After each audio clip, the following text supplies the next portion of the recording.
At the homecoming fundraiser, my boyfriend handed my spare dorm key to my roommate and told 80 people I was too unstable to live with.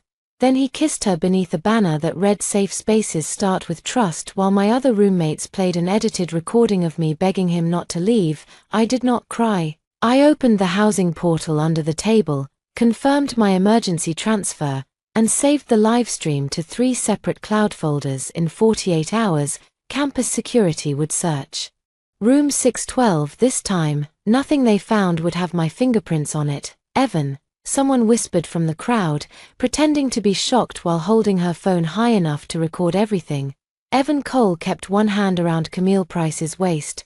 My spare key rested in Camille's open palm. It was a cheap brass key with a strip of blue tape around the top. I had given it to Evan 8 months earlier, after I locked myself out during a snowstorm. He had kissed my frozen fingers and promised that I would never have to stand outside alone again. Now he had turned it into a stage prop. Nora has been going through a difficult period, Camille said. Her voice was soft. It was always soft when she wanted to hurt someone. She wore the cream dress I had helped her choose that afternoon. Her blonde hair fell over one shoulder, and her eyes were wet without a single tear ruining her mascara. We tried to handle this privately, she continued, but after what happened in the room, I do not feel safe. Pretending everything is normal. A few students looked at me. Most of them looked at their screens behind Camille. The projector replayed a 6-second audio clip. "Do not leave me alone with her. I swear I will make you regret it." The first sentence was mine 3 weeks earlier. I had called Evan after waking to find my desk drawers open and my scholarship files scattered across the floor. I had said, "Do not leave me alone with her tonight. Something is wrong." The second sentence came from an argument we had last spring. When Evan missed my mother's surgery to attend a party, Sadie had cut them together so cleanly that even I sounded guilty. In my first life, I had lunged for the laptop. I had shouted that the recording was fake. Sadie had fallen backward and claimed I pushed her. Brooke had started crying. Camille had stepped between Evan and me as if protecting him from an attack. By midnight, clips of my reaction were everywhere. By Monday, they were evidence. By Friday, I had no housing, no scholarship, and no future at Crestmorne University. This time, I stayed seated. My phone vibrated beneath the table. Emergency transfer approved. Temporary assignment. Hawthorne Annex. Room 203, old access credentials will deactivate at 11:45 p.m. I read the message twice. It was 10:18. I had 87 minutes. Evan finally looked at me. He had always been handsome in a way that made adults trust him. Dark hair, calm eyes, expensive restraint. Even when he lied, he looked like a man trying to protect someone from an unpleasant truth. "Nora," he said, "please do not make a scene." A laugh escaped from somewhere near the back, not a cruel laugh, a nervous one that was worse. I slid the silver promise ring from my finger. Evan's expression changed, only slightly. He had expected tears, anger, bargaining. He had prepared answers for all three. He had not prepared for me to be finished. I placed the ring beside the acrylic donation box. "You should keep the key," I said. Camille's fingers closed around it. Her smile almost appeared before she remembered to look wounded. "Nora, this is not about Evan and me." "No," I said, "it is not." Brooke Lang stood beside the refreshment table with both hands wrapped around a paper cup. She was wearing the same pale blue sweater she had worn at my disciplinary hearing in my first life. She had cried in that sweater while telling the panel she forgave me for stealing from her. Sadie Mercer sat behind the projector, watching me with open disappointment. Her laptop camera pointed in my direction.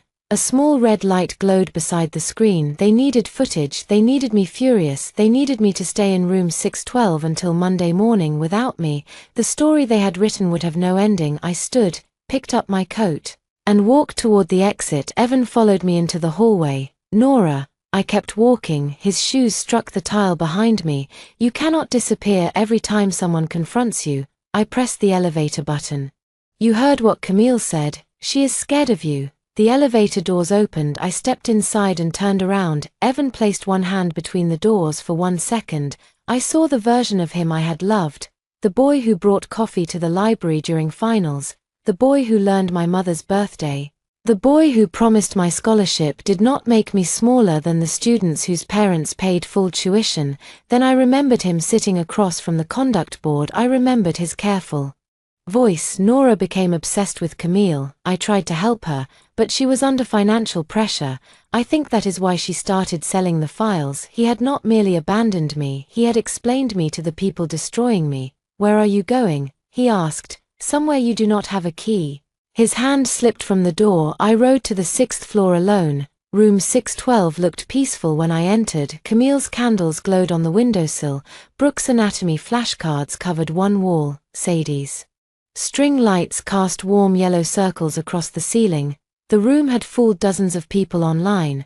Sadie called it our soft girl sanctuary. In reality, it was a control room. I locked the door and opened my camera first. I recorded the time on my phone and the university clock visible through the window. Then I filmed every surface without stopping: my empty desk drawers, my locked storage trunk, my closet, the label inside my suitcase, the underside of my mattress, the shared shelf beside Camille's bed. I moved slowly enough that no one could later claim I had hidden something between frames. Near the window, a fake ivy plant covered a black wireless router.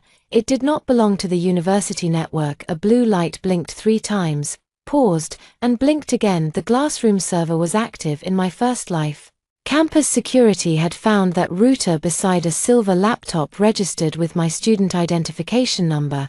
The laptop contained stolen exams, private videos, payment records, and hundreds of AI-generated assignments. I had never seen it before the search.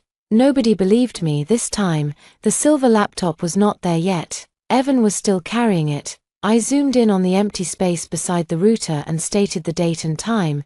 Then I uploaded the recording before touching anything else. At 10:41, I began packing. At 11:17, Brooke sent a message. Where did you go? We need to talk as roommates. At 11:22, Camille wrote, I know tonight was painful. Please come back so we can handle this with compassion. At 11:29, Evan called.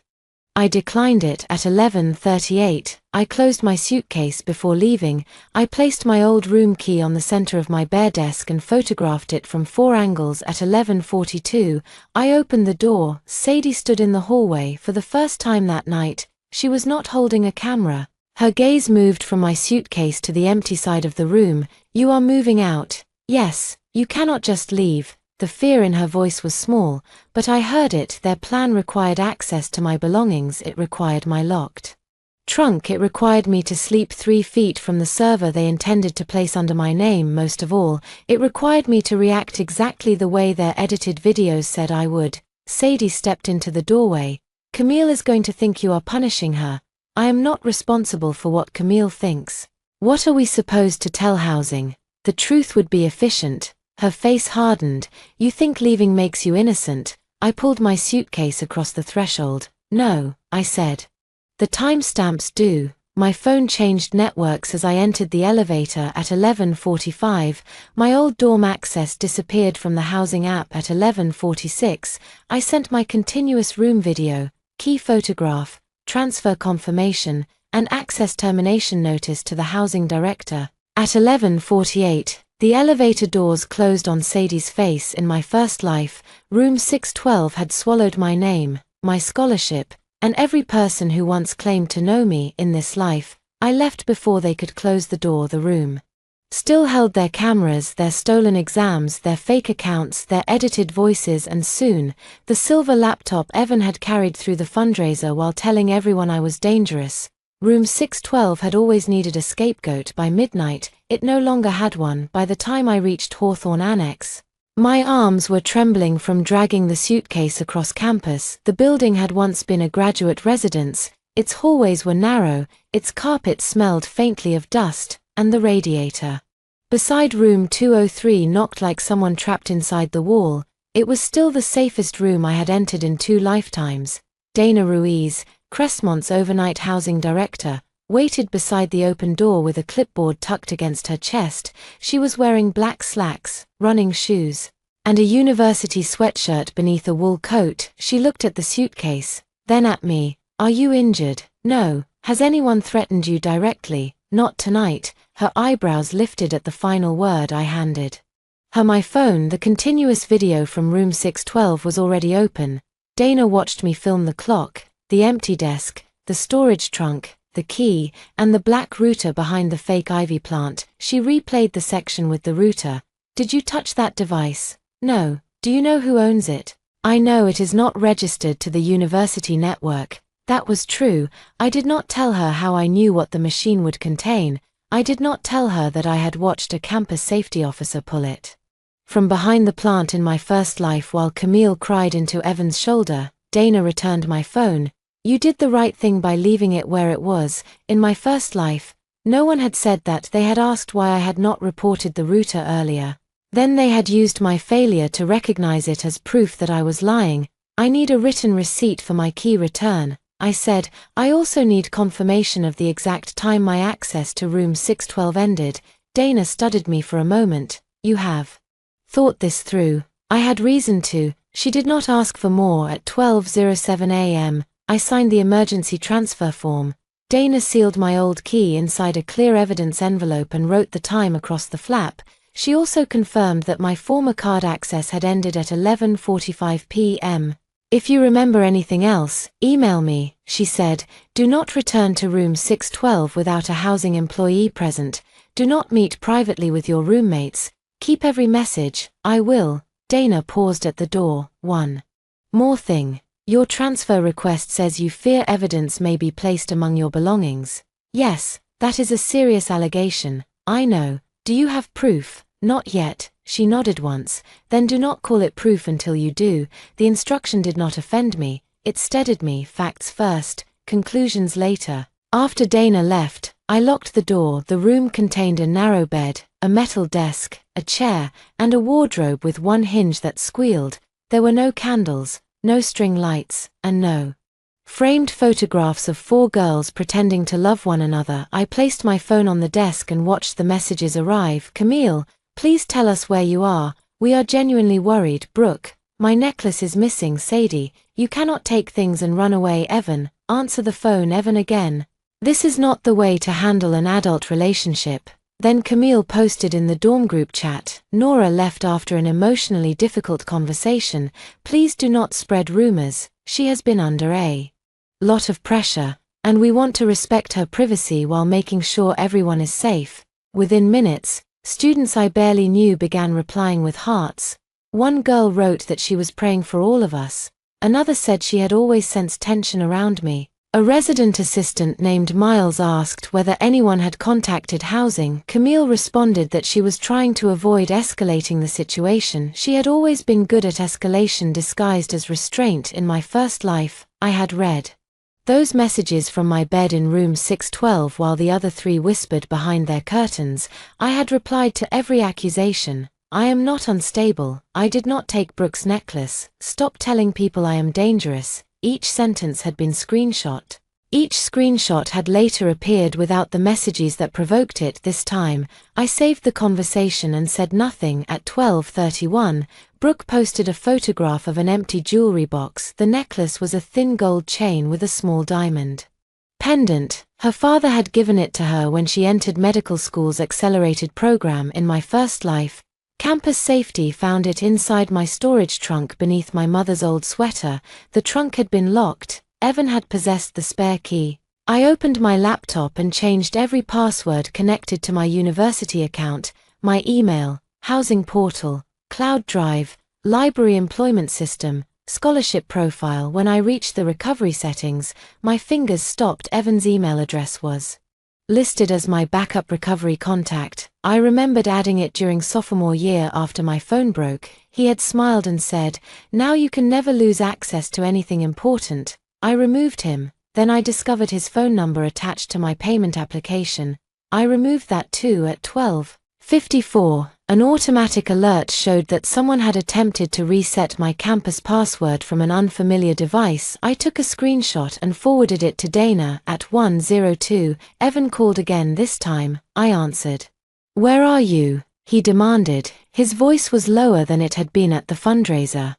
No audience, no careful concern. I moved. There was silence. "To where?" "I am not sharing that." "Nora, do not be ridiculous. I need to bring you your books." My books are with me, all of them. The question came too quickly. I looked at the suitcase. I had packed my textbooks, laptop, scholarship documents, identification, and the sweater my mother had knitted during my first year. I had left 2 old notebooks, a lamp, and an empty laundry basket. Most importantly, I had left no private documents and no locked container they could use. Yes, I said. Evan exhaled sharply. Camille is terrified. Then she should speak with housing. She thinks you stole Brooke's necklace. Then Brooke should file a report. Why are you talking like this? Like what? Like I am a stranger, in my first life.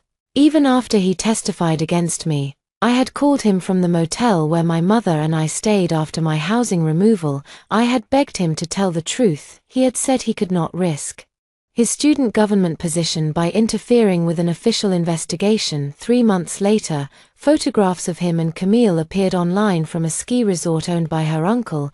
You gave my key to another woman in front of 80 people, I said. A stranger would have needed permission. That was symbolic. So is this. I ended the call at 1:14. Dana emailed me a housing inspection had been scheduled for 8 in the morning, because my report involved an unauthorized network device.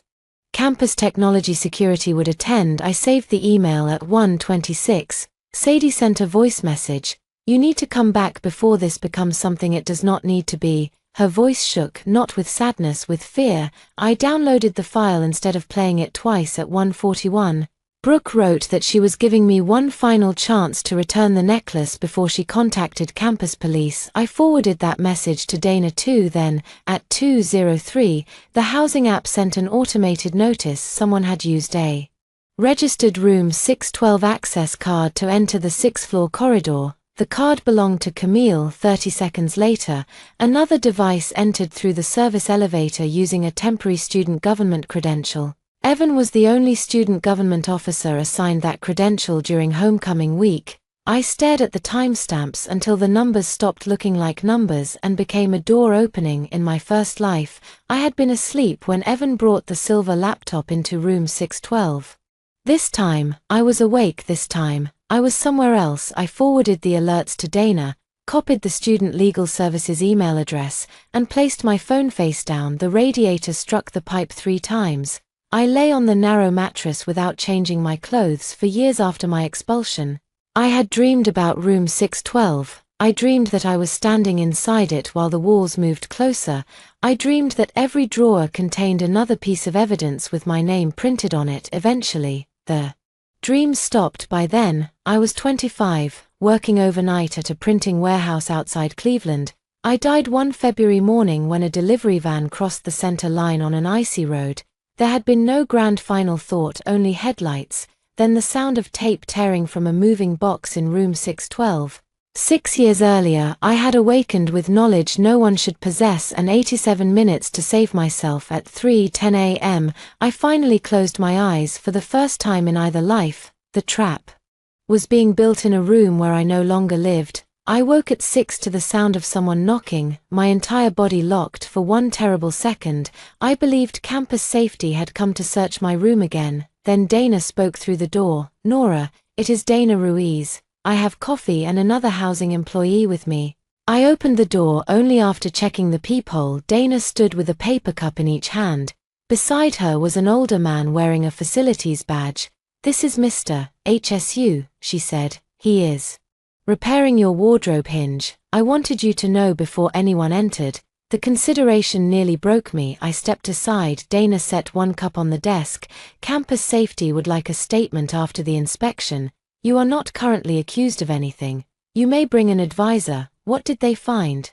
The inspection has not begun. She glanced at my phone. Have your former roommates contacted you again? I showed her Brooke's threats, Sadie's voice message, and the password reset alert. Dana read them without reacting. Forward everything to the case address I am sending you. Do not delete the originals. Mr. HSU repaired the hinge while Dana explained that Student Legal Services opened at 8:30. She gave me the name of an advisor, Maya Ortiz. Before leaving, Dana said, "You are not required to tell anyone where you have been relocated." At 7, the campus group chat became active. Brooke announced that she had officially reported the necklace stolen. She did not name me directly, but she wrote that only one person had left the room unexpectedly. Camille replied that accusations would not help anyone heal. Sadie posted a black square. Evan said nothing. I showered, dressed in jeans and a dark sweater, and attended my 8 o'clock media ethics seminar. I chose a seat near the door. When I entered, conversation stopped. My professor, Dr. Elaine Ward, looked up from her notes. She taught digital verification and had supervised me in the library archive for 11 months. Nora, she said, good morning. Her tone did not change. Good morning. I sat down. 2 students across the room glanced at each other. One opened the dorm group chat beneath the desk. Dr. Ward began the lecture with a photograph from a hurricane that had circulated online under 3 different dates. What makes evidence persuasive? She asked. A student answered, the source. Partly, another said, whether other people confirm it. Sometimes. Dr. Ward looked around the room. Evidence becomes persuasive when its origin, handling, context, and limitations are documented. A true object with a false story can be as misleading as a fabricated object. My throat tightened. She did not look at me when she said it. After class, she asked me to stay. I received an automated notice that your library account credentials changed overnight, she said. Was that intentional? Yes. Do you believe your account was compromised? Someone tried to reset it after I moved out of my dorm. She closed the classroom door. Do you need me to call someone? Housing already knows. I told her about the router, the emergency transfer, and the false audio played at the fundraiser. I did not tell her about my first life. Dr. Ward listened without interrupting. When I finished, she said, do not send me any files yet. Student legal services should advise you about the proper chain of custody. I understand. And Nora, yes, if someone presents manipulated media involving you, request the original file. Not a download, not a recording of a recording. The original. I will. At 8:45, I met Maya Ortiz in a small office above the campus clinic. Maya was a third-year law student supervised by a licensed attorney. She wore red glasses and had a legal pad divided into 4 precise columns. She asked me to describe events in chronological order. Each time I began interpreting Camille's motives, Maya stopped me. What happened? Not why you think it happened. By the end of the meeting, we had a timeline beginning with the fundraiser livestream and ending with Evan's service credential entering the building after my access ended. Maya circled the credential record. How did you obtain this? Automatic housing alert. Good. Preserve the email headers. She then helped me prepare a short written statement for campus safety. At 9:20, Dana called. The inspection is complete, she said. Can you come to the safety office? Maya came with me. The office occupied the ground floor of the administration building, a campus. Safety investigator named Officer Helen Park led us into a conference room. A sealed plastic bag sat on the table. Inside was Brooke's gold necklace. My stomach turned. Where was it found? I asked. Officer Park did not answer immediately. In an open drawer on the side of the room previously assigned to you. Previously assigned, we confirmed that your access ended at 11:45. The drawer was documented as empty in your video at 11:36. Maya spoke before I could. Who entered the room after 11:45? That is under review. Officer Park placed a printed photograph beside the necklace. It showed my old desk with the drawer half open. Beside the desk stood a silver laptop, the same laptop Evan had carried into the fundraiser. My first instinct was to say his name. Maya touched the edge of her legal pad. Facts, not conclusions. I did not own that computer, I said. Officer Park nodded. We have also identified an unauthorized wireless device behind the plant. Technology security disconnected it without opening stored files. Was anything else found? Officer Park's expression became careful. A miniature camera was located inside the ventilation grill facing the room.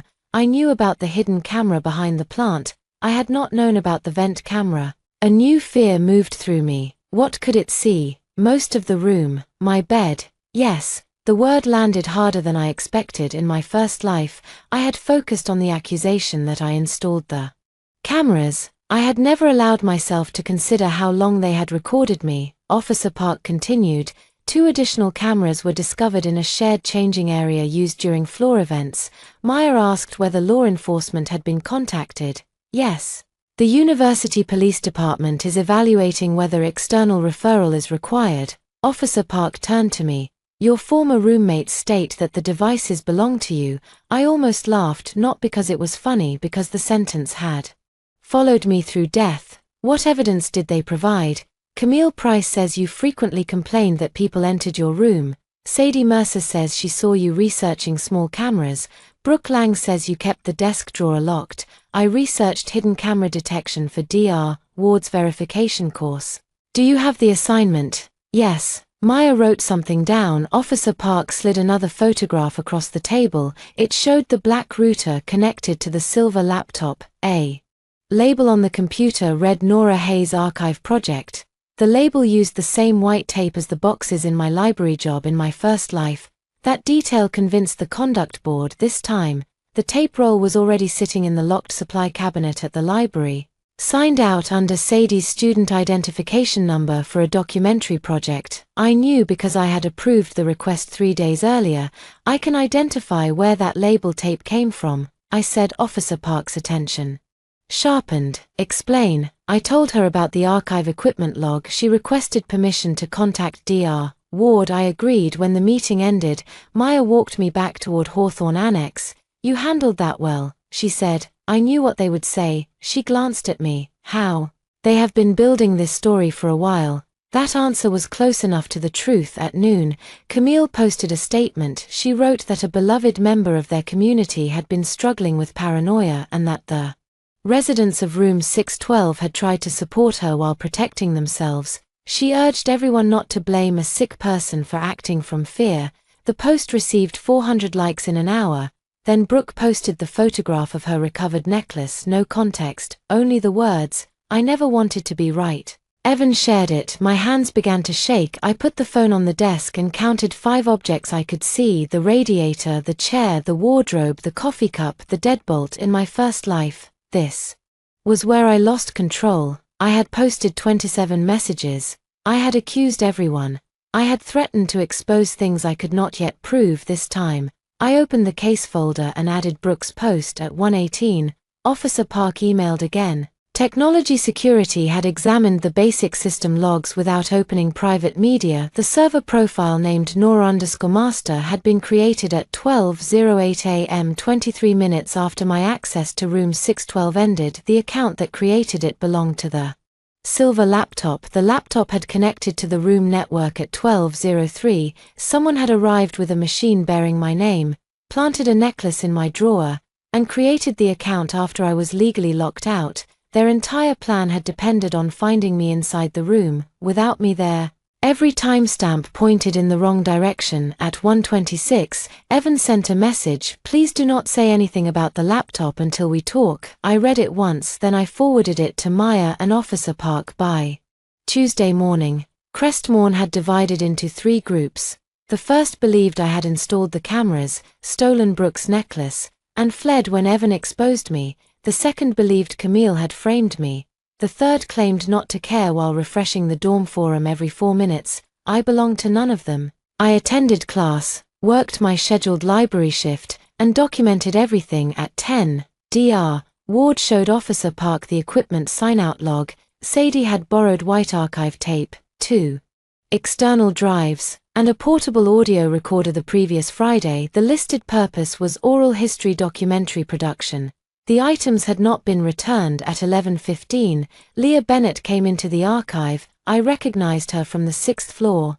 She was a first-year student with dark curls and a habit of wearing oversized university sweatshirts. She stood near the desk until the other student workers left.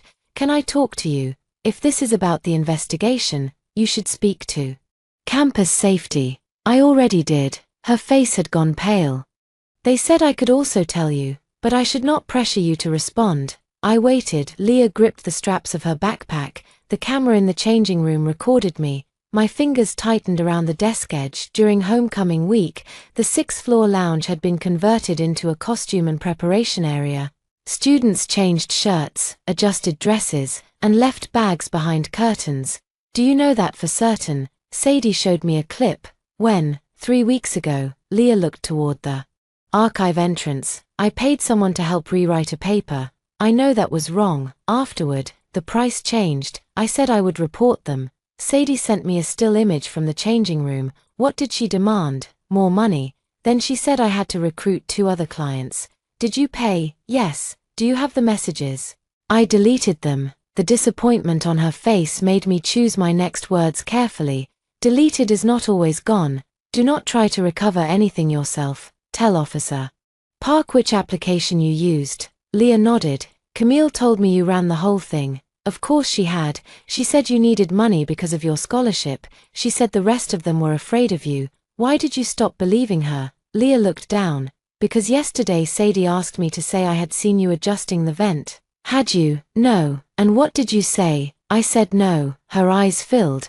Then she reminded me she still had the video. I came around the desk. Do not contact her again. Go to Officer Park. Tell her exactly what you told me. What if I get suspended for the paper? You might face consequences. She flinched. I am not going to lie to you, but buying help on one paper is not the same as allowing them to keep blackmailing you. Leah wiped her face. Are you going to hate me? No. That was not entirely true. Part of me hated every student who had paid, stayed quiet, or laughed when Camille spoke about me, but hatred was not a plan. After Leah left, I emailed Maya a summary of the conversation, clearly labeled as my recollection rather than a recording. At noon, Crestmorn issued a campus safety notice. Unauthorized recording devices had been discovered in residential spaces.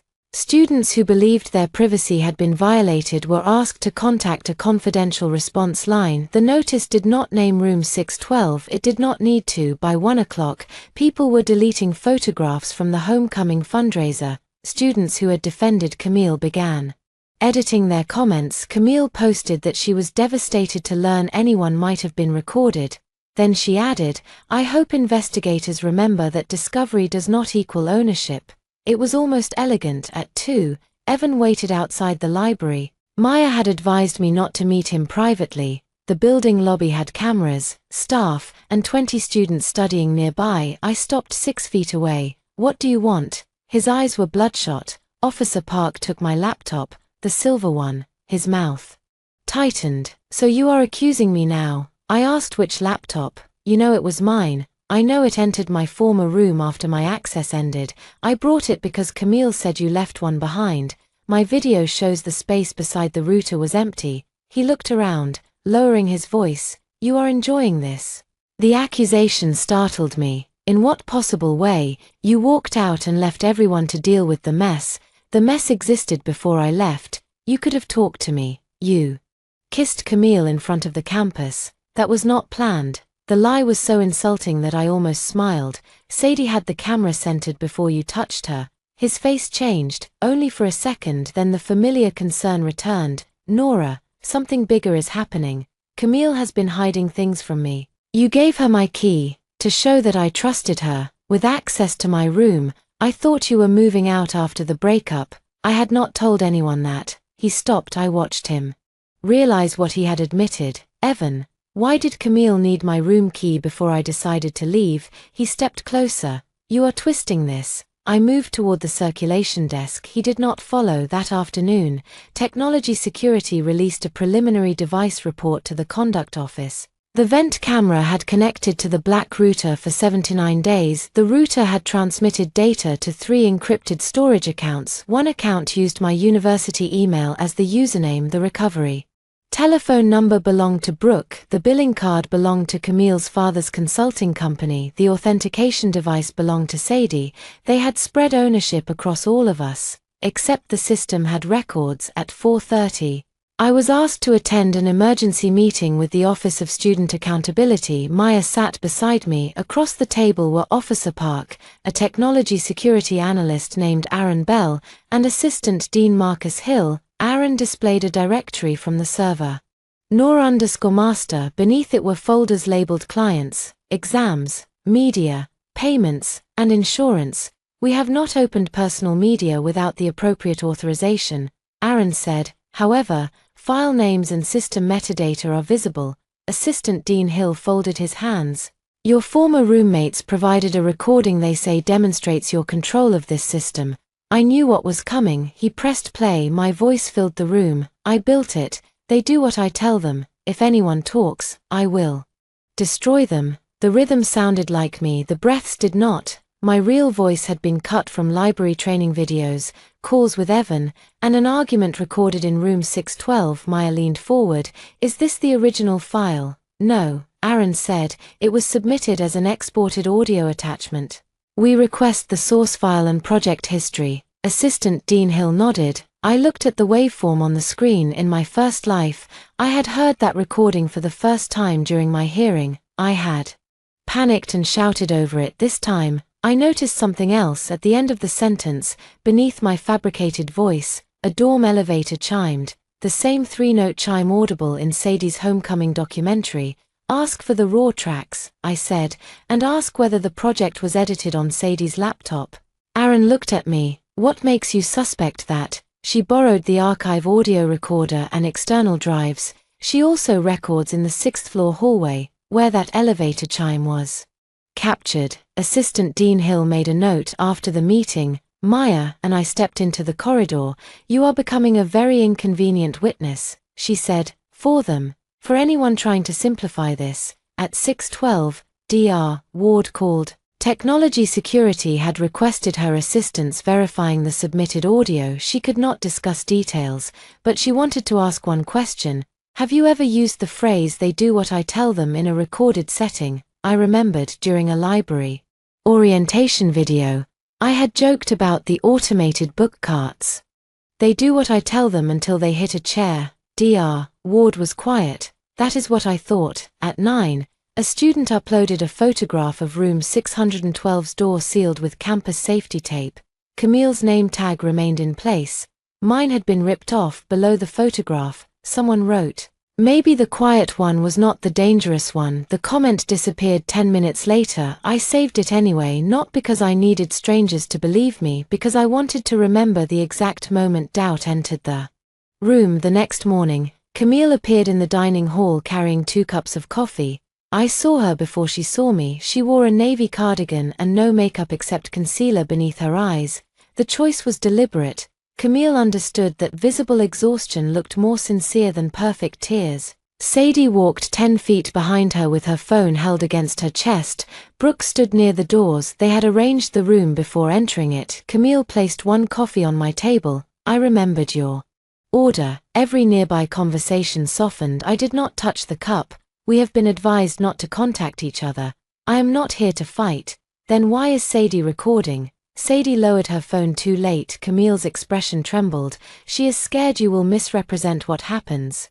Please communicate through the conduct office. I was your best friend. The words reached the tables around us.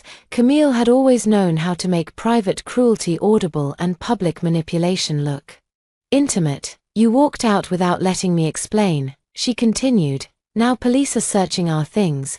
Brooke's necklace was found in your drawer. Evan's computer was beside your server. How do you think that looks? It looks like something investigators should examine. Her fingers tightened around the coffee cup. You do not even care what this is doing to us. In my first life, I had answered that accusation. I had listed every way I cared, every meal I cooked when Camille was sick, every assignment I proofread for Brooke, every night I sat awake with Sadie after her parents threatened to stop paying tuition. None of it mattered because they had not mistaken my love for innocence. They had converted it into access. I stood. Camille reached for my arm. I stepped away before she touched me. Do not contact me outside the official process. A few students exchanged looks. Her face hardened beneath the sadness. You always do this, she said. You punish people with silence. No, I protect myself with it. I carried my tray to another table. Sadie followed me with the camera until a dining employee asked her to stop recording.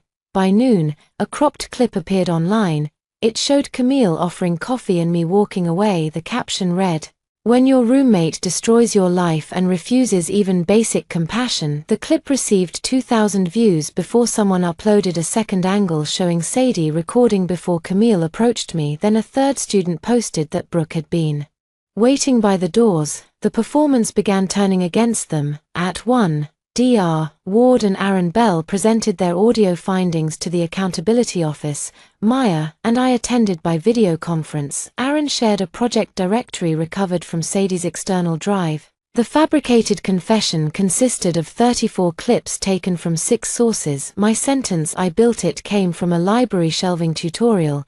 "They do what I tell them" came from the automated cart joke, "If anyone talks, I will destroy them" combined the words "if anyone talks" from a group presentation and "I will destroy them" from a recording where I threatened to beat Evan at a video game.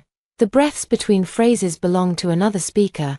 The final file had been exported Monday morning at 12:37. Nearly an hour after I moved out, Dr. Ward enlarged the project metadata. The file was named Nora_confession_Evan clean version _final 2. No one spoke for several seconds. Assistant Dean Hill finally asked, "Can metadata be altered?" "Yes," Aaron said. "But this directory was recovered from an automatically synchronized project cache. It also matches the local backup and cloud revision history." Who accessed the project? Sadie Mercer's device created the session. Camille Price's account reviewed it. An account using Evan Cole's student government credentials downloaded the version labeled Evan Clean version. My heart did not break. That had happened in my first life. This was something colder, a final separation of fact from hope. Maya asked that the findings be preserved for the formal hearing. After the call, I walked to the bathroom and locked myself inside a stall. My body shook so hard that my teeth touched. I pressed both hands against my knees. Knowing Evan betrayed me had not prepared me to see the betrayal named in a file. He had listened to versions of my manufactured confession and selected the cleanest one. He had helped refine the voice that would destroy me. I stayed in the bathroom until the shaking passed. Then I washed my face and went to work at 3. Evan sent an email through his student government account. I did not participate in creating any false recording. Sadie sent me several files because I was trying to understand the situation. The name of a download does not prove knowledge or intent. Maya read it and said, "Do not reply." I was not going to. That is what everyone says 5 seconds before replying. I closed the email at 4:30. A notification appeared from my banking application. An old device had attempted to access the account. I opened the security page. The device was Evan's phone. I had removed him from the recovery settings, but he still possessed one active session from months earlier. I terminated all sessions and requested a complete access history. Then I froze the payment account linked to my university email. 20 minutes later, Brooke called. I declined it. She sent a message, "What did you do to the account?" I stared at the words, "Not an account." "The account." I forwarded the message to Maya. "Do you know what she means?" Maya asked. "I think they have been using something registered under my name." Maya's posture changed. "Do not investigate it yourself. We will notify the bank's fraud department and Officer Park." At 6. The bank confirmed an account connected to my identity had received more than $60,000 over 18 months. I had never seen it. The mailing address belonged to a private mailbox 2 miles from campus. The recovery number ended in Brooke's last 4 digits. The account had been accessed that afternoon, minutes before Brooke contacted me. My name was not merely attached to the server, it was attached to the money. At 7, Evan arrived outside Hawthorne Annex. He could not enter without a resident escort, so he waited beneath the front light. I saw him through the lobby window. For 2 years, I had believed his presence meant safety. Now it meant he wanted something. I remained inside. He called once, then he sent a photograph of us from the previous Christmas. My mother stood between us, smiling while Evan held the pie she had baked. Under it, he wrote, "Before you ruin everything, remember who I was to you." I saved the message, then I blocked his number. On Thursday morning, Evan requested a mediated meeting. Maya advised me that I could refuse. I accepted under 3 conditions. The meeting would occur in the Legal Services conference room, it would be recorded, and Evan could not bring Camille. He arrived wearing the grey coat I had bought him for his birthday. Seeing it felt like finding one of my belongings on a stranger. Maya sat beside me. A conduct liaison operated the recorder. Evan looked at both of them. "I thought this was supposed to be personal." "Nothing about this is personal anymore," I said. He turned to me. "Nora, I did not know about the cameras. Did you know about the audio?" I knew Sadie had edited clips. I thought she was proving you had threatened Camille.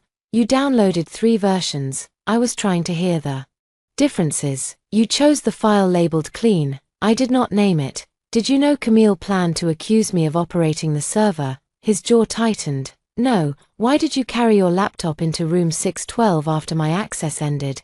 Camille called me. She said you had left a computer behind the plant. My video showed no computer. I did not see your video. You saw me filming before I left. I thought you were being dramatic. Of course he did. Any action that protected me had always become evidence of a flaw. Did you place your laptop beside the router? Yes, but only because Camille said it belonged there. Did you attach a label with my name? No. Did you open the laptop? I checked whether it worked. Did you connect it to the router? He hesitated. I followed Camille's instructions. The conduct liaison looked up. Evan noticed. That does not mean I understood what the network contained. Did you use my student identification number to register the computer? No. Did you give anyone access to photographs of my identification? He rubbed both hands over his face. Camille asked for your scholarship information. Why? She said she wanted to nominate you for a grant. When? Last spring. That was when the fraudulent payment account opened. I did not know that. Every answer pushed responsibility 1 inch away from him. Camille asked, Sadie edited, Brooke handled the money, Evan only carried, downloaded, entered, connected, and believed. I made a mistake with Camille, he said. I admit that, a mistake. I should not have kissed her publicly. Was it the first time? Silence. Maya did not move. The recorder's red light remained steady. How long? I asked. Since August. 3 months. During those 3 months, he attended my mother's birthday dinner. He slept in my bed. He helped me complete the Prestwick Fellowship application while sharing my private documents with the woman trying to remove me from it. Did Camille ask you to end our relationship? No. Why not? He looked away. Because I was useful. The answer existed between us. Evan leaned forward. I cared about you. You cared about access to me. That is not fair. You had my key, account recovery settings, identification files, schedule, and trust. What did Camille have? He said nothing. Money. I answered. Status. A father who could help your career. That is not why I was with her, but it is why you protected her. His voice rose. I am trying to protect all of us. There is no all of us. The meeting ended 20 minutes later outside. Maya handed the recording to the conduct liaison. You stayed focused, she said. I wanted to ask whether he loved her. Why did you not? Because the answer would not change the evidence. Maya nodded. That is an expensive lesson. Afterward, I reported to the student government office with Officer Park. Evan's credentials had been used to print a document titled Service Agreement from the Executive Office printer. The document described academic editing and digital consulting, provided by an entity called Glass Education. My forged signature appeared at the bottom. The printer retained a scanned image of the job. The file had been submitted from Evan's account. The office administrator explained that Evan often allowed Camille to use the executive suite during evening events. Officer Park asked whether anyone else knew his password. He kept it on a note beneath the keyboard. The administrator said Evan had built his defense before the question was asked. Anyone could use the password. Anyone could carry the laptop. Anyone could download the recording. Anyone could receive my identification photographs at noon.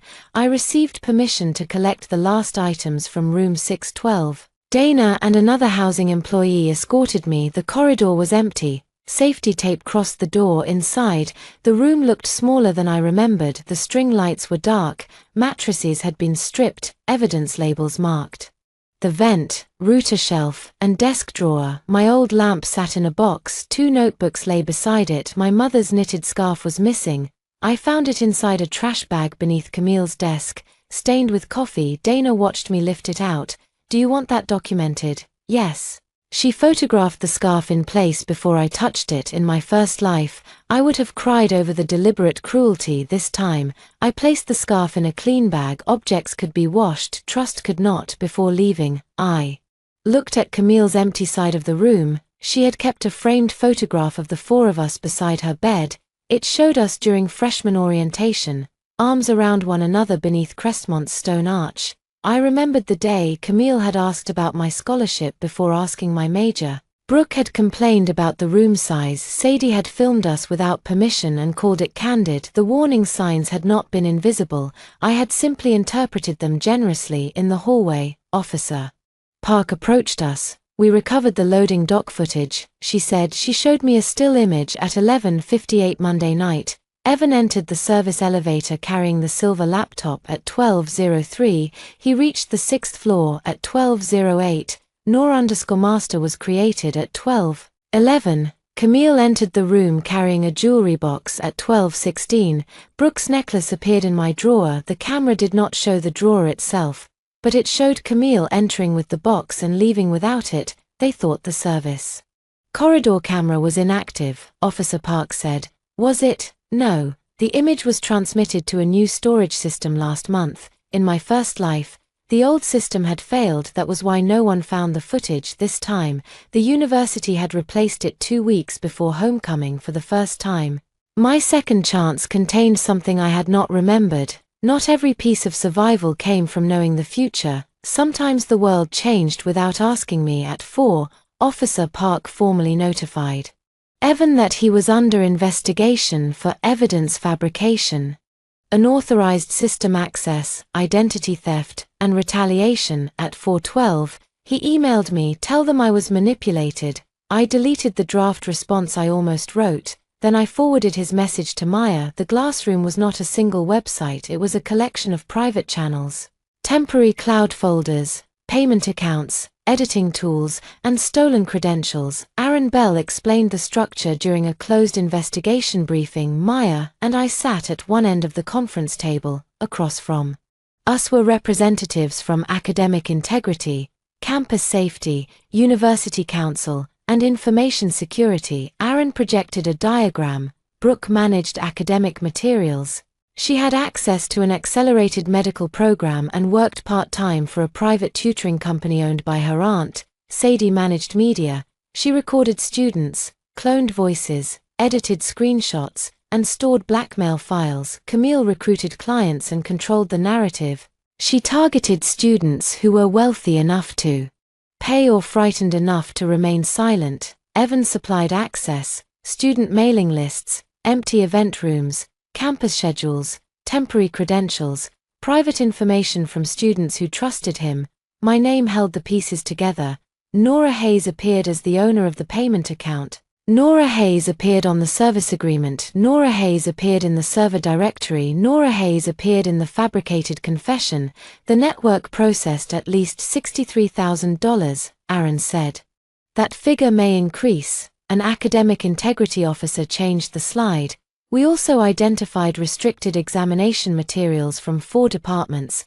The files included chemistry exams, medical program assessments, economics midterms, and scholarship selection prompts. Each document contained a digital watermark identifying the authorized account that downloaded it. 3 watermarks traced to Brooke, 2 traced to her aunt's tutoring company, 1 traced to an account belonging to Dr. Ward. I sat straighter. Dr. Ward did not download it, I said. The officer looked at me. Why are you certain? Her account was compromised during the archive equipment request. Sadie borrowed an external drive from our department. Dr. Ward entered her password on the archive terminal while Sadie was beside her. It was a guess based on memory and opportunity, not proof. I corrected myself. I believe that should be investigated. I am not certain. The officer nodded. We have already identified a login from Sadie's device. Relief moved through me. Dr. Ward would not become another casualty of my name. Aaron displayed a spreadsheet of payments.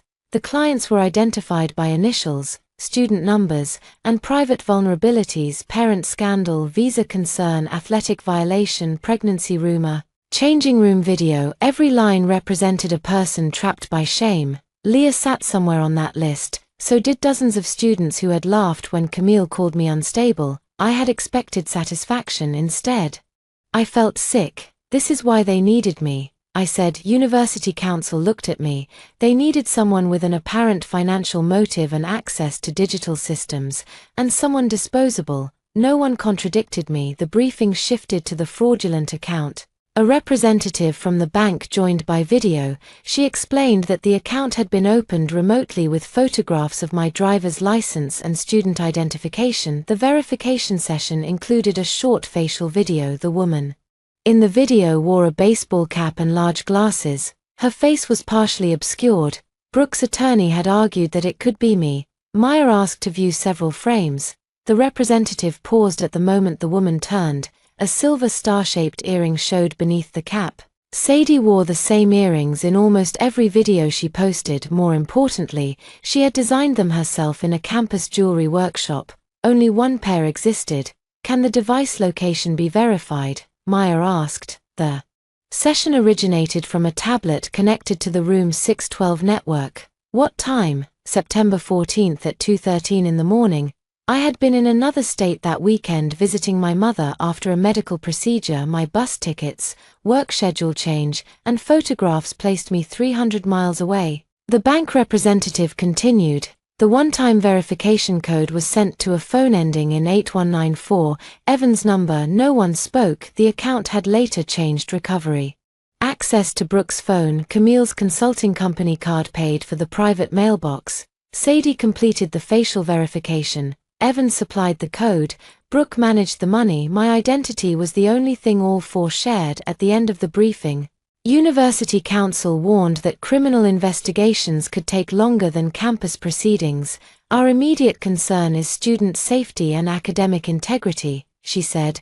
The conduct process will not wait for criminal charges. Meyer asked whether I remained under investigation. Assistant Dean Hill answered, "You are a reporting party and a potential victim of identity theft and unauthorized recording. However, we must continue examining all evidence objectively." It was the correct answer. Still, my chest tightened. In my first life, official caution had always preceded punishment. I reminded myself that this time the facts existed outside my memory. After the meeting, I returned to the library. Dr. Ward was seated in her office with the door open. "They told me about the account access," she said. "I am sorry, you did not steal my credentials. I should have noticed Sadie watching." Dr. Ward removed her glasses. "That sentence is how responsibility migrates from the person who acted to the person who failed to predict the action." I looked down. "She used my trust too," Dr. Ward said. "That does not make either of us responsible for her choice."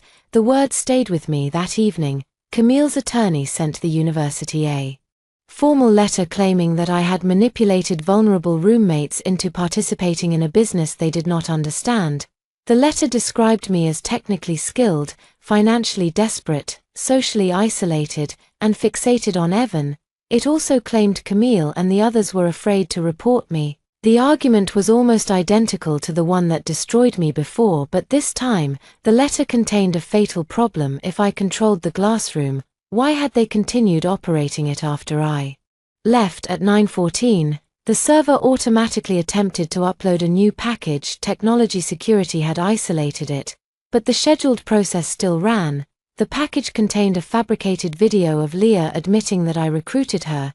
Its creation timestamp was Tuesday afternoon. I had been inside Dr. Ward's seminar when it was made. The editor's device signature belonged to Sadie. The approving account belonged to Camille. They were still building evidence after the university had taken control of the room. They had not understood that an isolated server could continue recording their instructions without completing them.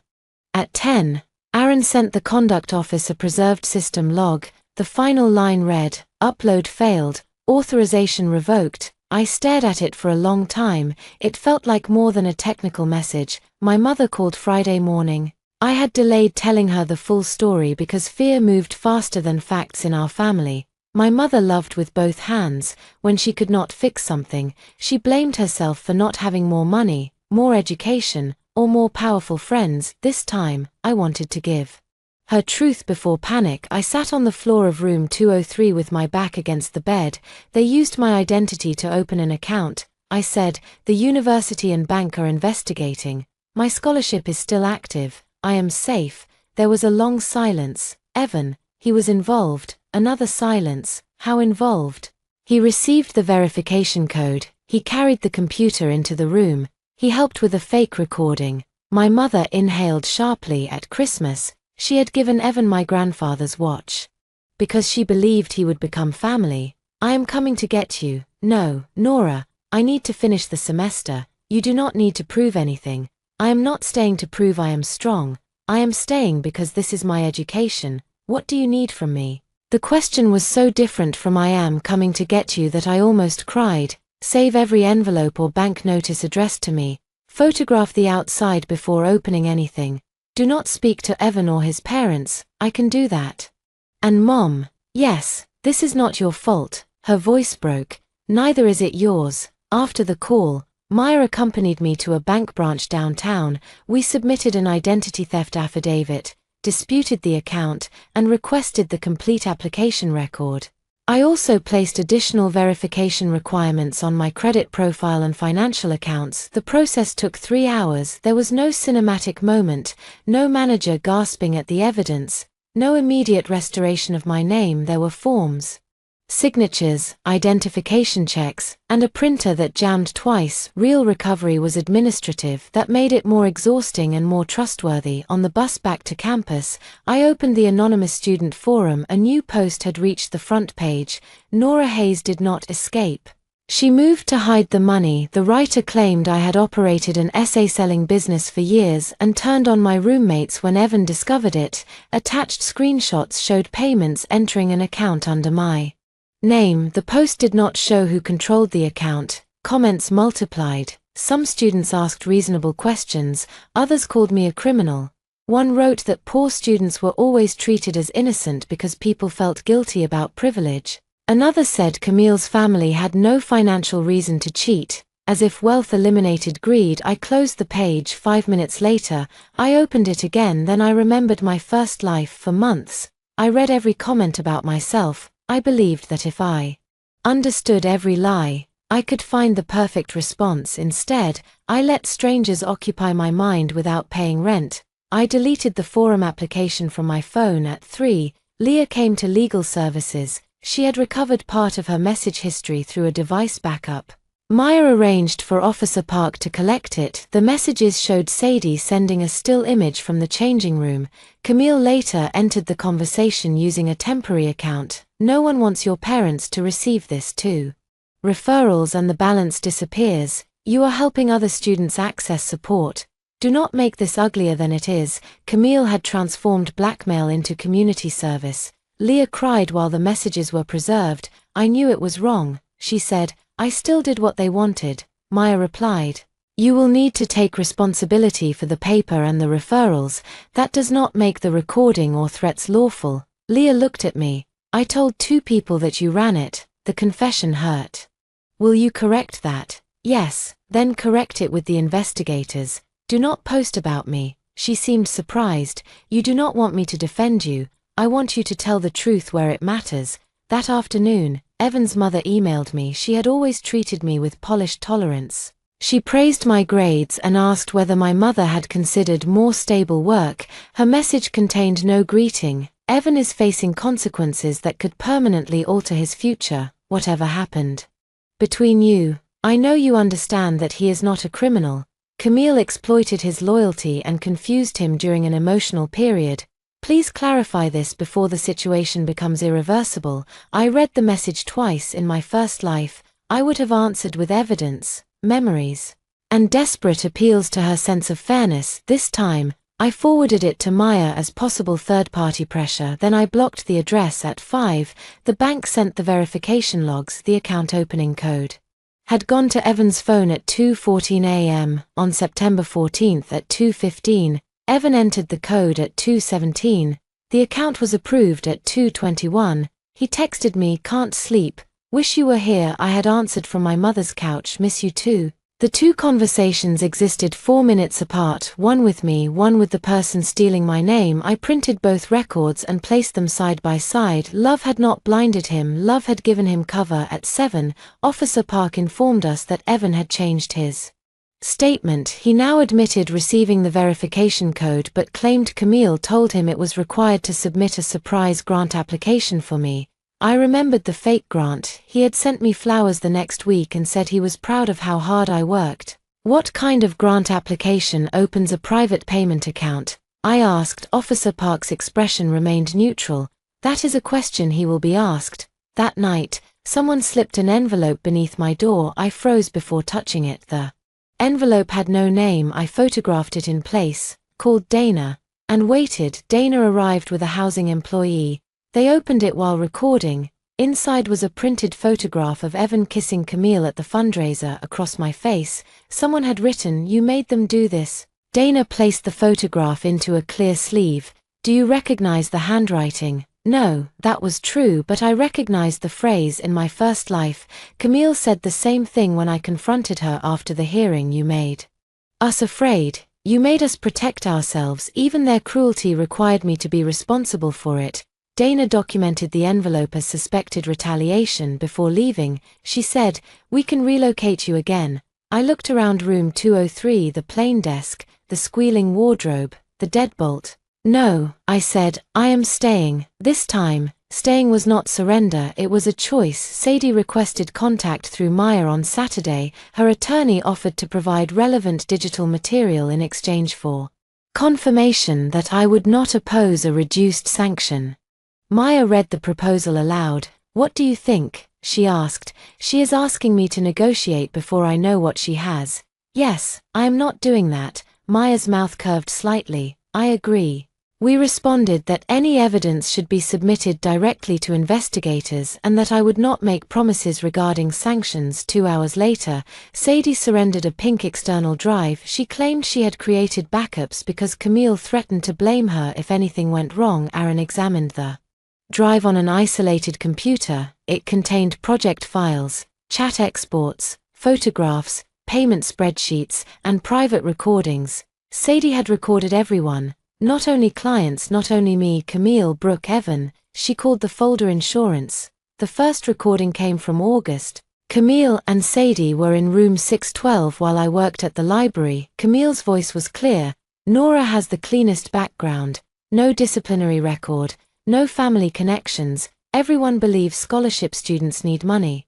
Sadie asked, "What if she reports us?" "She will not. She hates conflict." "What if she finds the account? Then Evan says he opened it for a grant." A chair scraped. Sadie lowered her voice. "Does he know what we are doing?" "He knows what he needs to know." The second recording came from September. "Brooke complained that I had become suspicious after finding my desk moved." Camille answered, "Then make her look suspicious first." The third recording included Evan. My pulse changed when his voice began. "I am not comfortable with the camera files." Camille laughed. "You were comfortable using the client list for campaign votes. That was different." "No, it was useful. I never agreed to put anything in Nora's room. You gave me the key, for emergencies." "This is an emergency." Evan was silent, then he said, "Once she loses housing, the scholarship office will finish the rest. But I want my name away from the media files." There it was, not confusion, not manipulation, a boundary drawn around his reputation, not my life. He knew I would lose housing, he knew the scholarship would follow, he only cared that the camera files did not point to him. Maya paused the recording. "Do you need a break?" "No." My voice sounded distant. Aaron opened another file, Nora reaction map. It was a spreadsheet with columns for action, interpretation, supporting witness, and recommended response. If Nora cries, emotional instability. If Nora shouts, threat escalation. If Nora refuses conversation, lack of accountability. If Nora contacts housing, institutional manipulation. If Nora leaves the room, consciousness of guilt. If Nora stays, ongoing danger to roommates. If Nora reports missing property, paranoia. If Nora finds the server, technical ownership. If Nora ends relationship with Evan, obsessive retaliation. Every exit led back into the accusation. I read the rows until the letters blurred. In my first life, I had spent years wondering which response would have saved me. There had never been one. The realization did not crush me, it released something. I had not failed to explain myself correctly. I had been placed inside a system designed to convert survival into guilt. Sadie's files also contained a draft of the complaint they intended to submit Monday morning. Camille would report that I threatened her after the breakup, Brooke would report the necklace missing, Sadie would provide the fabricated confession, Evan would say he feared I had created an illegal business to pay family debts then. Campus safety would search the room and find the necklace, server, service agreement, and exam files. They planned to ask for an emergency hearing before I could obtain counsel. The title of the document was Monday Clean Exit. Assistant Dean Hill stared at the screen. This was prepared before the fundraiser. Yes. Aaron said the public breakup had not triggered their plan, it was part of it. Camille had not stolen my boyfriend because she loved him, she had used the kiss to create motive, jealous. Scholarship student attacks wealthy roommate after romantic betrayal. The story had been complete before I entered the lounge at noon. Brooke requested a separate interview. Her attorney was present. Brooke admitted managing payment transfers and restricted exams. She claimed Camille controlled the larger operation and threatened to expose Brooke's academic misconduct if she left.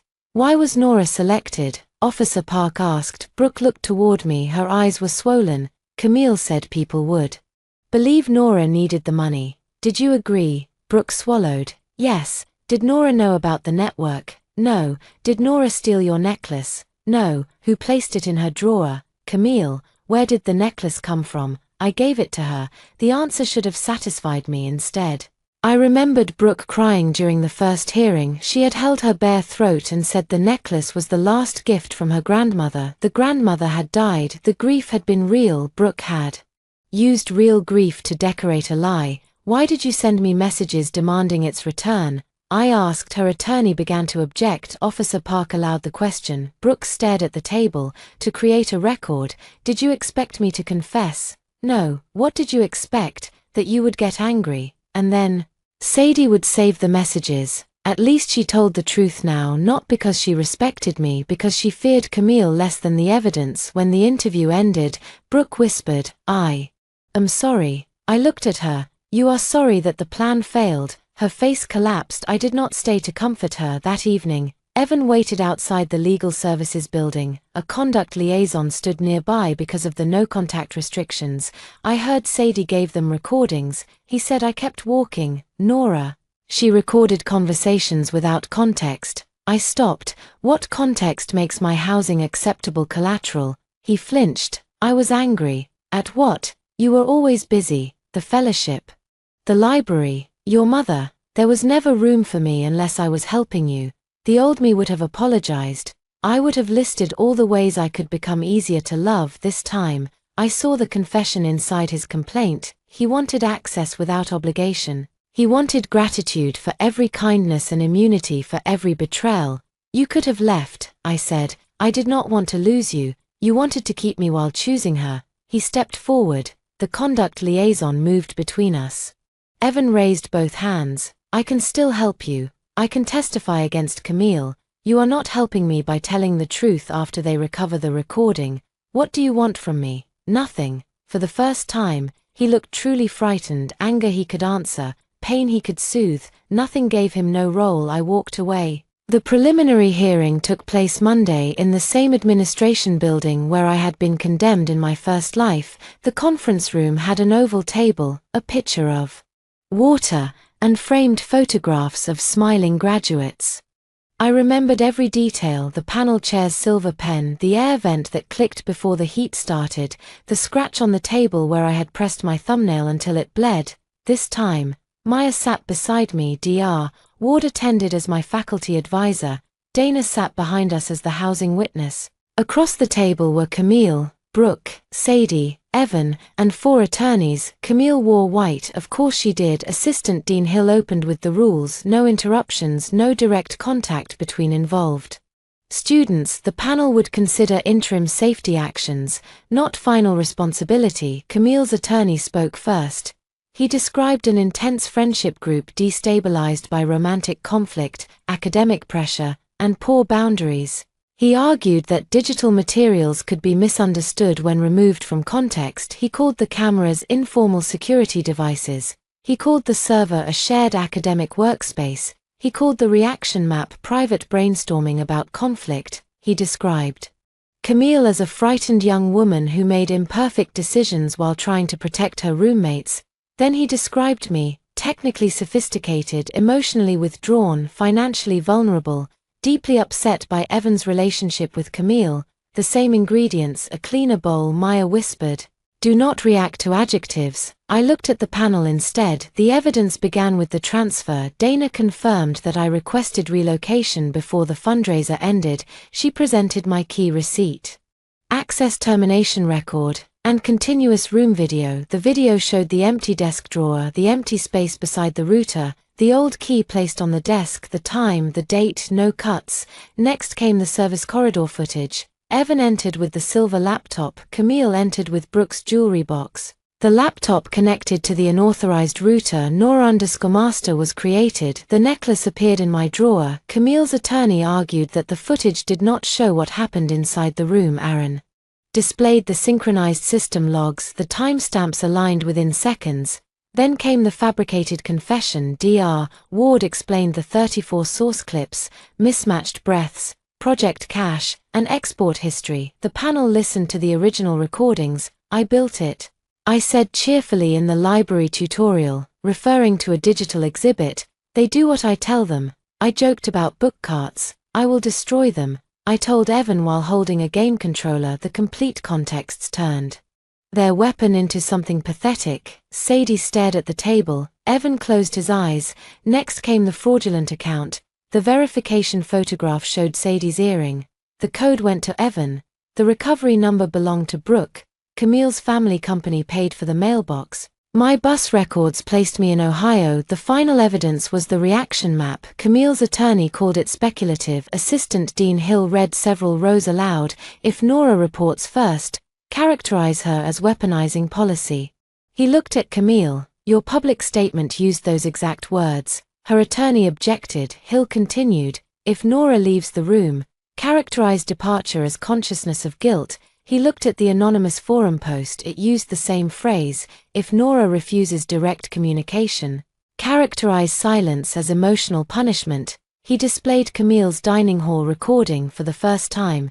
Camille lost control. She knew exactly how to provoke us. The room went still. Her attorney touched her arm. Camille pulled away. She planned this, she said. She moved out because she knew what would happen. The panel chair asked, how would she know? Camille looked at me for one impossible second. I thought she could see the other life in my face. She watches people, Camille said. She waits. She makes you think she trusts you. Then she collects everything. I spoke before Maya could stop me. You installed cameras over my bed.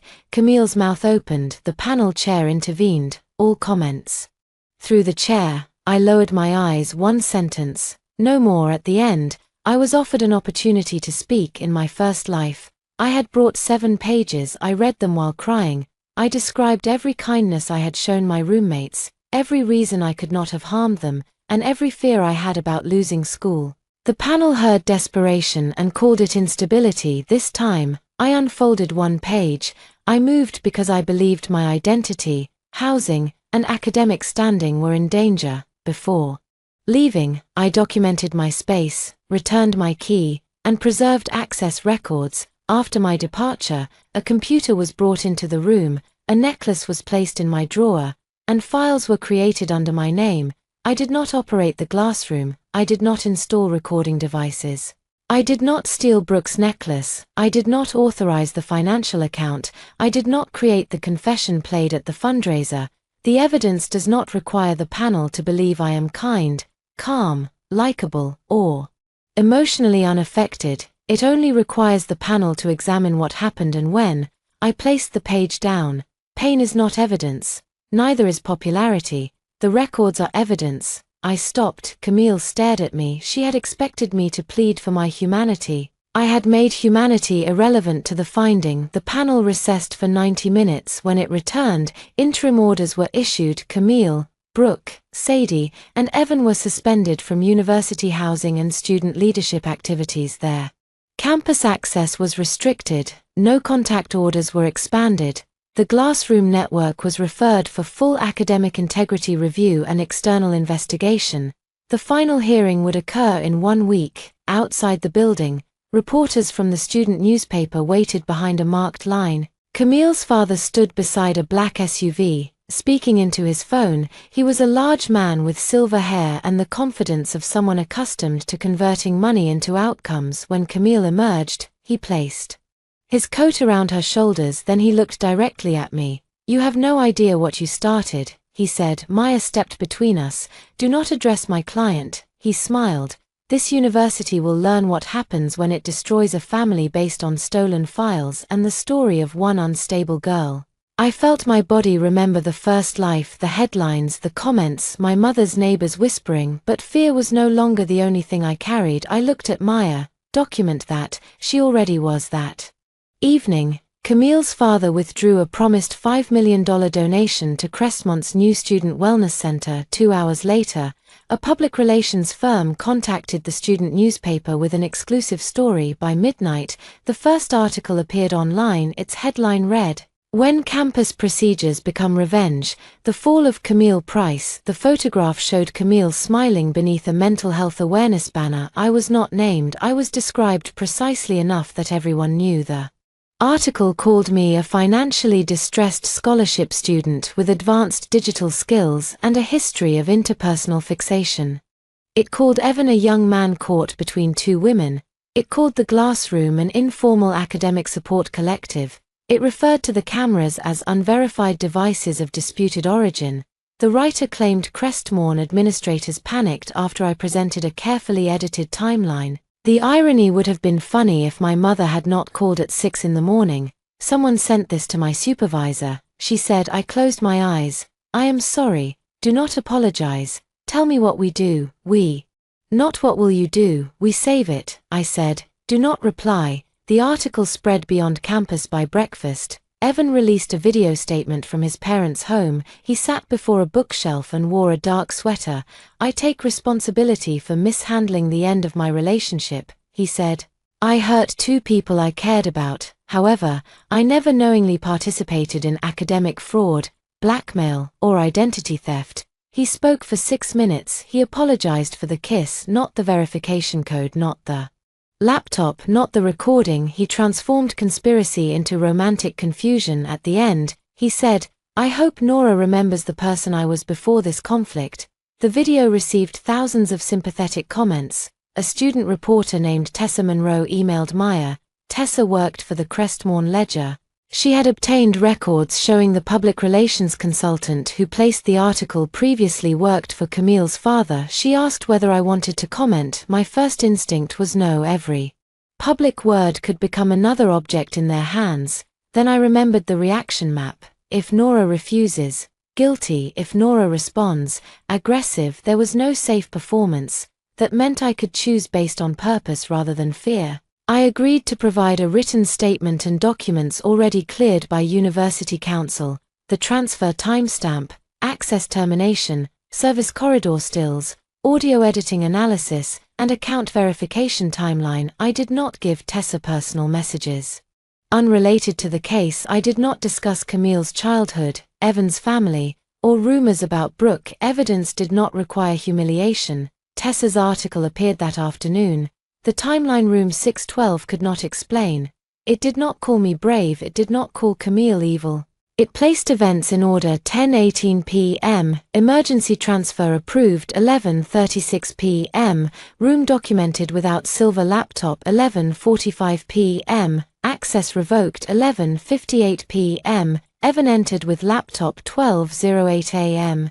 Nora_master created. 12:11 a.m. Camille entered with jewelry box. 12:37 a.m. Fabricated confession exported. The article also disclosed that the original story had been arranged by a consultant connected to the Price family. Public opinion changed with embarrassing speed. Students who called me unstable deleted their posts. People who shared Evan's video began asking why he entered the verification code. Former clients of the Glassroom contacted investigators. Some admitted buying papers, others described threats. Leah allowed Tessa to quote her anonymously. "I did something academically dishonest," she said, "that did not give them the right to record me changing clothes or force me to recruit others." The sentence shifted the story. Until then, people had imagined the clients as spoiled cheaters receiving deserved consequences. Leah made them see coercion. That evening, Crestmorne held a public forum on campus privacy and academic misconduct I had no intention of attending. Then Assistant Dean Hill informed me that Evan had requested permission to speak. Maya said I was not required to be there. I know. Are you going? Yes. The forum filled the largest lecture hall on campus, students crowded the aisles, faculty stood along the walls, the event was streamed online. Evan sat on stage beside his attorney. Camille did not attend. When given the microphone, Evan repeated his public statement. He admitted the affair, he admitted carrying the laptop, he admitted receiving the verification code, but he claimed each act had an innocent explanation provided by Camille. I made mistakes because I loved two people, he said. A few people murmured sympathetically. Something inside me became very quiet. I raised my hand, the moderator hesitated, then recognized me. I stood. You did not love two people, I said. You used one person to protect the other. The hall went silent. Evan's face tightened. I never wanted you harmed. You knew I would lose housing. I was angry when I said that. You knew the scholarship office would investigate. I did not think it would go this far. You entered the account code. Camille said it was for you. You listened to 3 versions of a confession made from my stolen voice. He looked toward his attorney. I continued. You did not need to understand every file on the server. You only needed to believe my life was less valuable than your future. The moderator reminded us that the forum was not a hearing. I nodded. I am finished. I sat down. Evan had no useful response after the forum. Students gathered outside. Some tried to approach me. Maya kept us moving. Near the stairs, a woman from Camille's public relations firm argued with Tessa. A student filmed the exchange. By morning, the video showed the consultant admitting that Camille's father had approved the original article before the preliminary hearing ended. The attempted rescue became another piece of evidence. University Council issued a formal correction addressing the article's false claims. The publication removed it. Camille's father threatened to sue. No lawsuit appeared. 2 days before the final hearing, Aaron recovered one final directory from Sadie's drive. It was titled After. Inside were draft plans for what would happen following my removal. Camille would nominate herself for the Prestwick Fellowship position. Evan would present himself as a survivor of an abusive relationship during the student election. Brooke would replace my name on the academic editing account with a former client's identity. Sadie would produce a documentary about toxic friendship and digital harassment. They had planned careers from my destruction. At the bottom of the folder was a photograph of my scholarship certificate. Across it, Camille had written, "She will not need this after Friday." The final hearing was scheduled for Friday morning, exactly as it had been in my first life, only this time, the certificate remained mine. Friday was cold and bright. I wore black trousers, a white blouse, and the same blazer I had worn to my first scholarship interview. My mother arrived the night before. She did not attend the hearing. I asked her to wait in room 203. I do not want to look for your face every time they lie. I told her. She understood. Before I left, she straightened my collar. You do not owe anyone calm, she said. I know. But use it if it helps you. The hearing lasted 6 hours. Every person entered with a separate attorney. The alliance was over. Brooke testified first. She admitted downloading restricted examination materials through her program and her aunt's tutoring company. She admitted processing payments and giving Camille the necklace, who selected Nora Hayes as the account holder. The panel asked, Camille, did Evan know? He knew the account used Nora's name. Evan's attorney objected. Brooke continued, he sent the code. Did Sadie know? She completed the verification. Did you know Nora had not consented? Yes. Sadie testified next. She admitted installing cameras in room 612 and the changing area. She claimed Camille first described them as protection against theft. How did they become blackmail material? The panel asked. Camille saw a recording of a student changing. She said the student had not paid for an essay. Did you send the image? Yes. Did Nora instruct you? No. Did Nora know? No. Who created the fabricated confession? I did. Who requested it? Camille. Who reviewed it? Camille and Evan. Evan's attorney asked whether he ordered her to fabricate anything. No, Sadie said, he only told me which version sounded most believable. Evan stared at her. You said you deleted those messages. Sadie looked back. I lied. The panel chair ordered them not to address each other. Evan testified. Third, he admitted the relationship with Camille began in August. He admitted providing student lists. He admitted carrying the laptop. He admitted receiving the code. He denied knowing about blackmail, stolen exams, or the plan to frame me. Then Aaron displayed a message recovered from Evan's deleted student government archive. Evan, make sure the exam folder is not open when they find it. It needs to look like she hid it. Camille, I know. Evan, and no camera files under my account. Camille, you are very brave when the risk belongs to Nora. The room changed. Evan read the message twice. I do not remember writing that. His attorney closed his eyes. The panel chair asked whether he disputed the account record. I was under pressure. That was not the question. No, I do not dispute it, Camille testified. Last, she denied being the leader. She described Brooke as greedy, Sadie as obsessive, and Evan as ambitious. She described herself as the person who held everyone together.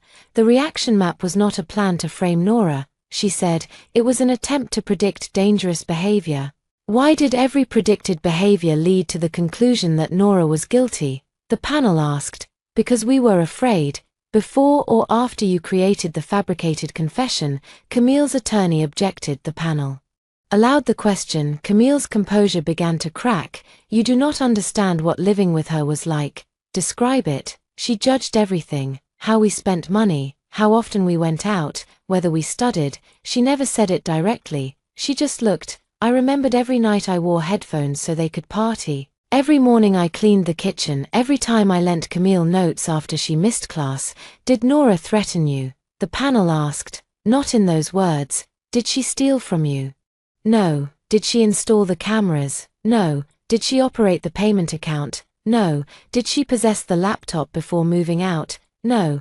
Did she know you were having a relationship with Evan? Not until the fundraiser. Then what danger were you documenting? Camille looked at me. She was going to take everything. What? The fellowship, Dr. Ward's recommendation, the honors seat. The truth finally emerged without elegance. She already had everything people praised me for, Camille said, and she acted as if she had earned it. I did earn it, I said. My voice was quiet, her face twisted. That is what I mean. The panel chair called a recess. When we returned, the final evidence was presented. Sadie's recording of Camille planning the frame, the after folder. The photograph of my scholarship certificate, the complaint drafted before the breakup, the public relations coordination, the anonymous envelope placed beneath my door, a printer defect linked it to Camille's father's home office. Though no one could prove who delivered it. Finally, the panel played Evan's recorded statement. Once she loses housing, the scholarship office will finish the rest. He stared at his hands. I was allowed to make a final statement. I unfolded one page. I spent 2 years believing trust meant giving people access to my room, accounts, family, schedule, and weaknesses. The respondents used that access to create an identity that looked like me but existed only for their convenience. They called it Nora when money entered the account. They called it Nora when stolen exams appeared on the server. They called it Nora when a fabricated voice confessed. But when the timestamps, devices, messages, and recordings are placed in order, that person disappears. I am not asking the university to punish them because they disliked me, betrayed me, or humiliated me publicly. I am asking the university to respond to the conduct established by the evidence. I also oppose any outcome requiring me to participate in reconciliation. Accountability is their responsibility, recovery is mine. I folded the paper. The panel deliberated for almost 2 hours. At 4:17, the findings were read. Camille Price was responsible for conspiracy to fabricate evidence, unauthorized recording, identity theft, academic fraud, blackmail, retaliation, and misuse of university systems. Expelled, permanently removed from student leadership, barred from campus except for legal proceedings. Referred to external authorities. Brooke Lang was responsible for unauthorized access to examinations, financial fraud, fabrication, false reporting, and participation in blackmail. Expelled, her medical track admission revoked. Her case referred to affected testing organizations and law enforcement. Sadie Mercer was responsible for unauthorized recording, production of fabricated media, blackmail, identity theft, and evidence manipulation. Expelled, her cooperation would be noted in external referrals but did not eliminate responsibility. Evan Cole was responsible for identity theft, conspiracy, misuse of student government access, fabrication, retaliation, and academic fraud. Expelled, his student government record was vacated. His recommendation files were placed under institutional review. Camille did not cry when the findings were read. Brooke did. Sadie looked relieved, as if the punishment was less frightening than waiting. Evan turned toward me. The panel chair immediately reminded him of the no-contact order outside the room. While attorneys argued about appeals, Evan approached the boundary marked by campus safety officers. "Nora," I stopped. "Please," he said, "tell them I was not the worst one." His face looked younger than I remembered, not innocent, only stripped of certainty. "You knew what would happen to me. I never thought you would be expelled. You thought I would lose housing and my scholarship. I was angry. You made my life collateral. I can change." "Then change." Hope entered his face. I finished the sentence. "Somewhere I am not required to witness it." I walked away that evening. Campus safety supervised the removal of their belongings. Students stood in doorways as boxes moved down the sixth-floor corridor.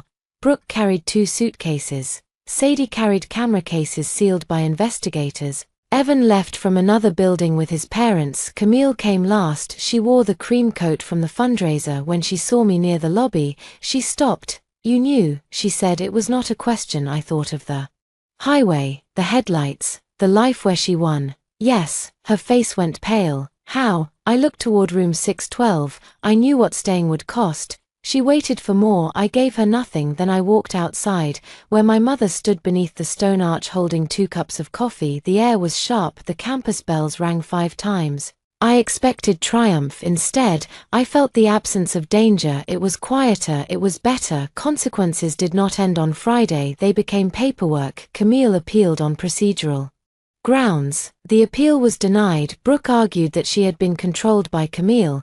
The university found that manipulation did not erase 18 months of deliberate participation.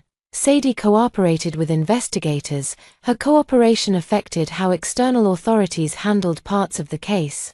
But Crestmorne maintained the expulsion. Evan submitted a statement claiming emotional coercion. The panel reviewed his messages and rejected the argument. The Price family's public relations firm released one final statement about due process and institutional overreach. No major publication repeated it. The bank formally recognized the account as fraudulent.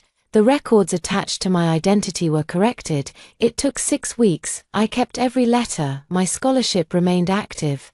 The Prestwick Fellowship Committee extended my interview deadline without asking me to describe my trauma for their inspiration. I accepted the extension. I also accepted counseling. In my first life, I believed accepting help meant admitting weakness. In this one, I learned that refusing help could become another way of letting cruel people control me. Brooke requested a restorative meeting in December. The conduct office sent the invitation without pressure. I declined. My response was 4 sentences. "I understand that Brooke wishes to express accountability. I am not available to participate in a restorative process. Her growth does not require access to me. Please do not forward further requests," the office replied. "Your boundary has been recorded and will be respected." I read the sentence 3 times. Sadie sent a written apology through her attorney. She described how Camille slowly normalized recording, editing, and retaliation. She said guilt made her afraid to leave because telling the truth would expose her own conduct. I believed that part. I did not forgive her. I placed the letter in the casebox and closed the lid. Evan tried through 3 different routes. First, his mother asked me to clarify that he never intended criminal harm. I did not respond. Then a mutual friend asked whether I could provide a statement for his transfer application. I said no. Finally, he sent a letter through his attorney. He wrote about Christmas with my mother, our first date, the nights we studied together, and the life he thought we would have. He said Camille made him feel powerful. He said I made him feel needed but never admired. He said he understood now that admiration without integrity was only vanity at the end. He asked whether I believed people deserved a second chance. I did. I had received one. But a second chance was not the same as renewed access to the person you harmed. I returned the letter through Maya with no response. Crestmorn created an independent review committee at first.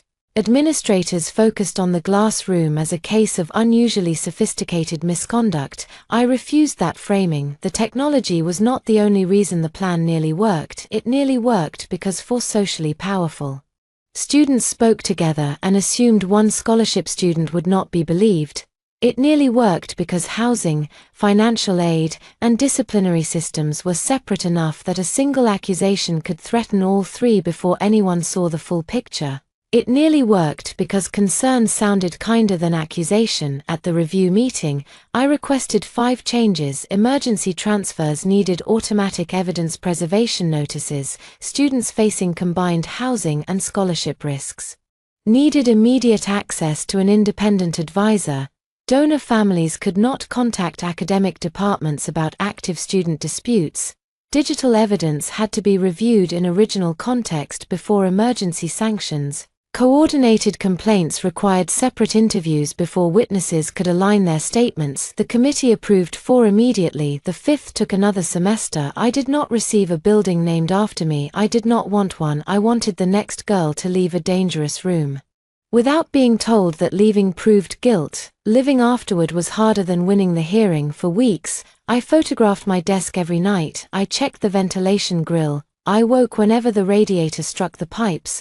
When someone knocked, my heart raced before my mind remembered where I lived. Dr. Ward never told me to relax. She gave me work that required attention but not performance.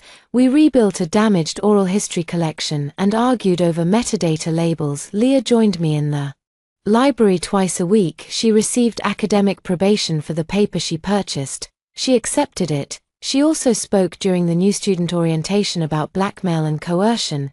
She never called herself brave. That made me trust her more. My mother visited in January with soup, blankets, and a small wooden sign. It read "Knock first." She hung it inside my door. "Too aggressive?" she asked. "Not aggressive enough." We laughed. It was the first time laughter inside a dorm room did not make me wonder who was recording. By spring, I moved from temporary housing into a permanent single room on the 3rd floor of Hawthorne Annex. The window faced a brick wall. The radiator still complained. The wardrobe hinge had been repaired. I bought one plant and checked it for cameras before placing it on the sill. Then I laughed at myself and checked it again. Healing did not move in a straight line, neither did freedom. The Prestwick Fellowship interview occurred in March. One committee member asked how the case had changed my interest in digital journalism in my first life. I would have offered a polished answer about resilience this time. I said, "It taught me that false stories do not become harmless because they are emotionally persuasive. It also taught me that truth without structure can lose to a coordinated lie." I received the fellowship. When the email arrived, I sat alone at my desk. No boyfriend opened champagne. No new man appeared to tell me I had always been special. My mother screamed through the phone. Dr. Ward sent a message containing only 3 exclamation points, which was the most emotional punctuation I had ever seen her use. Leah brought a grocery store cupcake. It was enough. On the final day of the academic year, I returned to the 6th floor. Room 612 had new residents. 2 exchange students had placed paper flowers around the door. A handwritten sign beneath them read, "Please knock. We may be studying or sleeping." I stood in the hallway for less than a minute. The walls had been repainted. The vent had been replaced. The fake ivy plant was gone. Someone inside laughed. The sound was ordinary. Room 612 had not remained a monument to what happened to me. Buildings did not carry loyalty. They absorbed new lives and new noise. I placed my hand on the strap of my bag. In my first life, I stayed because I believed leaving meant they had one. In this one, leaving was the first decision that belonged entirely to me. I had not defeated them by becoming colder, richer, more beautiful, or more powerful. I defeated the story they created by refusing to continue performing inside it. I kept my scholarship. I kept my name. I kept the future they had already divided among themselves. Most importantly, I learned that a locked door was not loneliness when I held the key. I turned away from room 612 and walked downstairs. No one followed me. No one needed to. For the first time, the life ahead of me was not revenge. It was simply mine.